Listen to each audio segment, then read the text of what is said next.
지금부터는 리액트에 대해 배워보도록 하겠습니다. 우리가 이 강의에서 배우려고 하는 리액트는 도대체 뭘까요?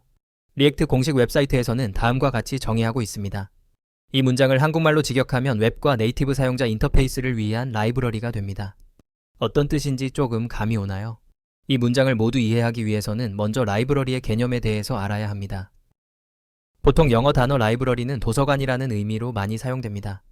하지만 프로그래밍 언어에서의 라이브러리는 도서관이 아니라 자주 사용되는 기능들을 정리해서 모아놓은 것이라는 의미를 갖고 있습니다. 우리가 도서관에 가면 책장에 수많은 책들이 정해진 기준에 따라서 잘 정리되어 꽂혀 있는 것을 볼 수 있습니다. 이처럼 프로그래밍 언어에서 라이브러리라는 것은 특정 프로그래밍 언어에서 자주 사용되는 기능들을 잘 모아서 정리해 놓은 모음집이라고 보면 됩니다. 이 그림은 프로그래밍에서의 라이브러리를 도서관에 있는 책장에 비유하여 그려본 것입니다. 그렇다면 이제 리액트가 라이브러리라는 것은 알았는데 사용자 인터페이스를 위한다는 것은 어떤 의미일까요? 사용자 인터페이스는 영어로 유저 인터페이스라고 쓰고 보통은 우리가 UI라고 줄여서 부릅니다. 사용자와 컴퓨터 프로그램이 서로 상호작용을 하기 위해서 중간에서 서로 간의 입력과 출력을 제어해주는 것이 바로 유저 인터페이스입니다. 웹사이트의 경우를 예로 들어보면 우리가 흔히 보는 버튼이나 텍스트 입력창 등이 모두 사용자 인터페이스라고 생각하면 됩니다. 버튼을 누름으로써 웹사이트에서 반응을 하고 웹사이트에서 특정 페이지를 보여줌으로써 사용자들이 반응을 하는 것이죠. 이처럼 사용자 인터페이스를 만들기 위한 기능 모음집을 UI 라이브러리라고 부르고 리액트는 대표적인 자바스크립트 UI 라이브러리라고 할 수 있습니다. 그렇다면 웹사이트를 구축할 때 사용하는 대표적인 자바스크립트 UI 라이브러리에는 어떤 것들이 있을까요? 바로 다음과 같은 것들이 대표적인 자바스크립트 UI 라이브러리입니다. 가장 왼쪽에 나와 있는 것은 AngularJS입니다. AngularJS는 구글에서 만든 오픈소스 프로젝트로 자바스크립트 기반의 웹 개발 프레임워크입니다. AngularJS는 리액트보다 훨씬 더 앞선 2010년에 처음 출시되었고 불과 8, 9년 전까지만 해도 굉장히 많은 곳에서 사용되었습니다. 하지만 2018년에 LTS 모드에 돌입하였고 그러다가 2022년 1월부로 LTS마저 중단을 선언하고 사실상 공식적인 지원이 종료되었습니다. 다음으로 가운데 나오는 것은 우리가 배우게 될 리액트입니다. 리액트의 정식 명칭은 리액트.js인데 보통은 줄여서 리액트라고 부릅니다. 리액트는 메타에서 만든 오픈소스 자바스크립트 UI 라이브러리입니다.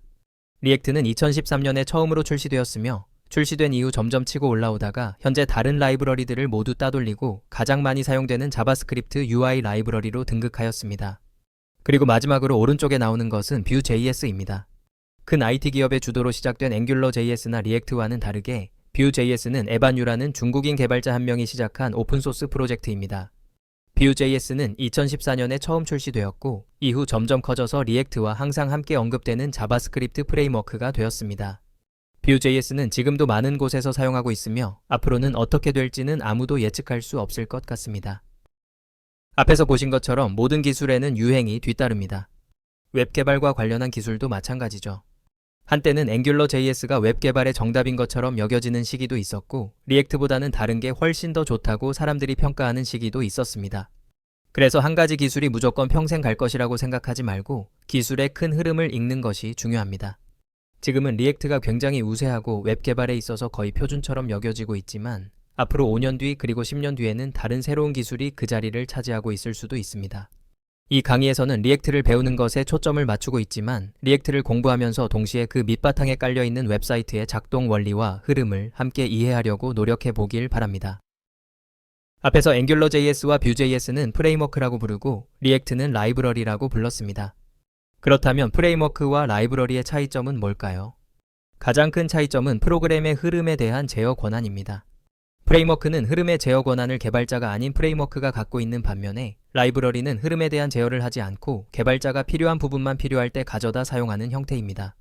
결국 라이브러리는 제어 권한이 개발자에게 있으며 프레임워크는 제어 권한이 프레임워크 자신에게 있다고 이해하면 됩니다. 자, 그래서 지금까지의 내용을 한번 정리해보면 리액트는 사용자와 웹사이트의 상호작용을 돕는 인터페이스를 만들기 위한 자바스크립트 기능 모음집이 됩니다. 웹사이트를 개발하기 위해서는 HTML, CSS, 자바스크립트를 모두 잘 다뤄야 하는데 사이트의 규모가 커지면 커질수록 수많은 페이지를 잘 만들어서 관리하기가 쉽지 않습니다. 그래서 이러한 복잡한 사이트들을 빠르고 쉽게 만들고 관리할 수 있게 하기 위해서 만들어진 것이 바로 리액트입니다. 앞에서 잠깐 나왔던 SPA에 대해서 다시 살펴보겠습니다. SPA란 싱글 페이지 애플리케이션의 약자로 하나의 페이지만 존재하는 웹사이트 또는 웹 애플리케이션을 의미합니다. 규모가 큰 웹사이트의 경우 수백 개의 페이지가 존재하는데 이것을 모두 다 하나하나 HTML로 만드는 것은 굉장히 비효율적이고 관리하기도 힘듭니다. 그래서 하나의 HTML 틀을 만들어 놓고 사용자가 페이지를 요청할 때 그 안에 해당 페이지의 내용을 채워서 보내주는 것이 SPA입니다. 그리고 우리가 배울 리액트는 SPA를 쉽게 만들게 해주는 도구라고 생각하면 됩니다.